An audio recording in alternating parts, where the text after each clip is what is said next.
àwọn ẹgbẹ́ òkùnkùn National Association of Sea Dogs tí gbogbo ayé mọ̀ sí pirate wọ́n mà ti ránṣẹ́ sí kọmíṣánná ọlọ́pàá ìpínlẹ̀ Èkó ọ̀gbẹ́ni Ìdòwú Owómùwà. wọ́n ní kó gbé ọ̀gá ẹgbẹ́ onímọ́tò ìpínlẹ̀ Èkó Alhaji Musiliu Ayinde Akinsanya ẹni tí gbogbo èèyàn mọ̀ sí MC Oluomo lórí ìwà pàtàtàn ló ń hù àti bó ṣe ń dúnkokò mọ́ àwọn ẹ̀yà Ìgbò ní ìlú Èkó, tí wọ́n sì ní bí kọmíṣánná ọlọ́pàá ìpínlẹ̀ Èkó ò bá gbé MC Oluomo, wọn ló ń fún àwọn ẹlòmíín láì gbóyà láti máa hurú ìwà burúkú bẹ́ẹ̀ ni. ẹ rántí pé lásìkò tí ètò ìdìbò gómìnà kù ọjọ́ méjì ní MC Oluomo sọ̀rọ̀ nínú fídíò kan níbi tó ti ń sọ wípé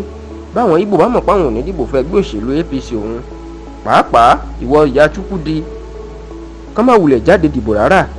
ṣùgbọ́n lẹ́yìn tí ariwo sọ lórí fídíò yìí táwọn èèyàn ń pariwo pé kán gbé MC Oluomo,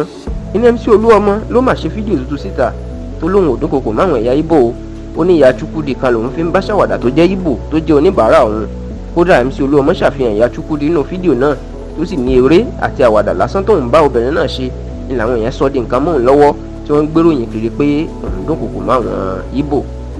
ọ̀rọ̀ yìí gan ni àwọn ẹgbẹ́ òkùnkùn pirate ni wọ́n máa sọ̀rọ̀ sí lọ́sẹ̀ tó kọjá yìí o.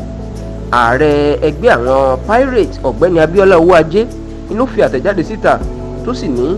ewu ńlá ni bí ẹnìkankan bá ń dúnkokò mọ́ àwọn ẹ̀yà kan tàbí àwọn ẹnikẹ́ni lórí ẹni tí wọ́n fẹ́ dìbò fún. wọ́n ní ọ̀rọ̀ àti ìgbésẹ̀ MC Oluomo ó tako òfin àti pé báyìí ó yẹ káwọn ọlọ́pàá tí wọ́n bá ń ṣiṣẹ́ wọn láì bẹ̀rù láì ṣojú ṣáájú ó yẹ kí wọ́n ti gbé MC Oluomo o. àwọn ẹgbẹ́ òkùnkùn náà wá kìlọ̀ fún kọmíṣánná ọlọ́pàá wípé bí wọn kò bá gbé ìgbésẹ̀ kí wọ́n gbé MC Oluomo, wọ́n ní kán lọ mọ̀ wípé wọ́n fi ń fún àwọn míì nígboyà láti wu irú ìwà burúkú bẹ́ẹ̀ lọ́jọ́ iwájú ni, tó sì jẹ́ pé tán bá wù ú àwọn náà yóò máa tọ́ka sí pé ṣebí ẹnìkan ló wúrú ìwà bẹ́ẹ̀ ńgbà kan tó sọ pé eré lòun fi ṣe, eré làwọn náà fi ṣe, tí wọ́n sì ní